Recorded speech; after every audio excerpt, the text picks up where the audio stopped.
కాకి డ్రెస్ ఉంది కదా అని చెప్పేసి ఇష్టానుసారంగా వ్యవహరిస్తాం, చట్టాన్ని చేతుల్లోకి తీసుకుంటామంటే ఇప్పుడు ఆ పప్పులు ఉడికే రోజులు పోయాయి.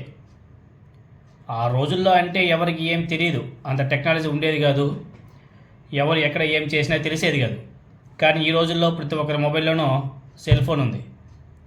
క్లిక్ అని చెప్పేసి ఫొటోస్, వీడియోస్ వితిన్ సెకండ్లోనే సోషల్ మీడియాలో వైరల్ అయిపోతున్నాయి.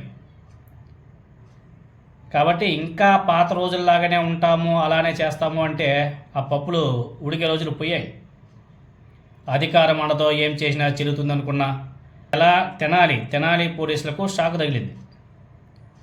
ఒక కేసులో నిందితులుగా ఉన్నటువంటి 3 వ్యక్తులను నడి రోడ్డు మీదకి తీసుకొచ్చి అమానుషంగా లాఠీతో కొట్టినటువంటి ఘటన సోషల్ మీడియాలో ఆ వీడియోలన్నీ కూడా బీభత్సంగా వైరల్ అవుతున్నాయి. దీని మీద స్పందించినటువంటి పోలీస్ శాఖలోని ఉన్నతాధికారులు సదరు పోలీసుల మీద యాక్షన్ తీసుకున్నట్లు కూడా తెలుస్తుంది, సస్పెండ్ చేసినట్టుగా కూడా తెలుస్తుంది.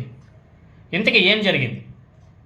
గంజాయి మత్తులో ఆ 3 వ్యక్తులు జాన్ విక్టరీ, రాకేష్, బాబులాల్ అనే 3 వ్యక్తులను 1 టౌన్ పోలీస్ స్టేషన్లో కానిస్టేబుల్గా పనిచేస్తున్నటువంటి చిరంజీవి మీద దాడి చేశారని చెప్పేసి ఆరోపిస్తూ పోయిన నెల 27వ తేదీన పోలీసులు అరెస్ట్ చేశారు ఆ 3ని. అంతేకాకుండా వారి మీద చాలా కేసులు, రౌడీ షీట్లు ఉన్నాయని చెప్పేసి పోలీసులు చెప్తున్నారు. ఈ క్రమంలోనే వారిని ఐతానగర్ ప్రాంతానికి తీసుకెళ్లి శారీరకంగా శిక్షించినట్లు తెలుస్తుంది. 2 town CI Ramulu Nayak, 3 town CI Ramesh Babu నడి రోడ్డు మీద ఆ 3ని అరికాళ్ళ మీద లాఠీలతో అమానుషంగా కొట్టినటువంటి వీడియో సోషల్ మీడియాలో ఏ విధంగా వైరల్ అవుతుందో మనందరం కూడా చూస్తున్నాం. దాని మీద భిన్నాభిప్రాయాలు ఎవరికి తోచిన విధంగా వాళ్ళంతా కూడా స్పందిస్తున్నారు.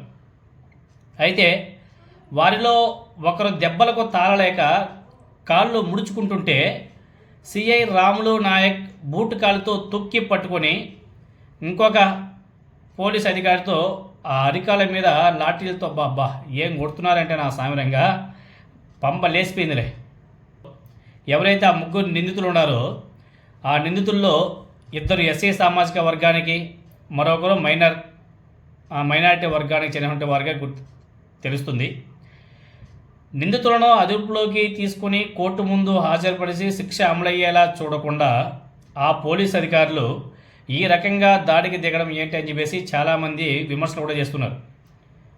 ఈ వీడియోని వైఎస్ఆర్ కాంగ్రెస్ పార్టీ మాజీ మంత్రి అంబటి రాంబాబు గారు కూడా సోషల్ మీడియాలో షేర్ చేశారు. తప్పు చేసిన వారిని కొట్టే హక్కు పోలీసుకు లేదు, ఇది చంద్రబాబు నాయుడు గారి పాలనలో పౌర హక్కులు లేని దుస్థితి అని చెప్పేసి ఆయన కూడా ఎక్స్లో పోస్ట్ చేశారు. ఎందుకంటే పోలీసులకి కొట్టే ఇది లేదు, ఏమైనా ఉంటే కోర్టులో సబ్మిట్ చేసుకోవాలా, అలా వెళ్ళాలా.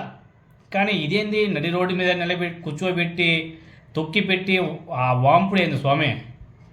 ఈ ఘటన మీద మానవ హక్కుల సంఘాలు, ప్రతిపక్షాలు తీవ్రంగా స్పందించడంతో పోలీస్ శాఖ కూడా కొంచెం స్పీడ్గా స్పందించి వీడియోలో కనిపించిన పోలీస్ అధికారిని తక్షణమే సస్పెండ్ చేసినట్టుగా తెలుస్తుంది. అలాగే కానిస్టేబుల్పై దాడి ఘటనను 3 రోజులు పోలీసులు గోప్యంగా ఉంచడానికి గల కారణం ఏంటి అని చెప్పేసి విచారణ చేపట్టామని చెప్పేసి అధికారులు చెప్తున్నారు. కస్టడీ లోపల కానీ బహిరంగంగా కానీ హింసను ప్రేరేపించాం, ఈ ఘటన మీద కఠిన చర్యలు తీసుకుంటామని చెప్పేసి ఓ సీనియర్ పోలీస్ అధికారి కూడా ఒక ప్రముఖ మీడియా సంస్థకి ఇచ్చి ఒక ఇంటర్వ్యూ కూడా చెప్పడం కూడా జరిగింది.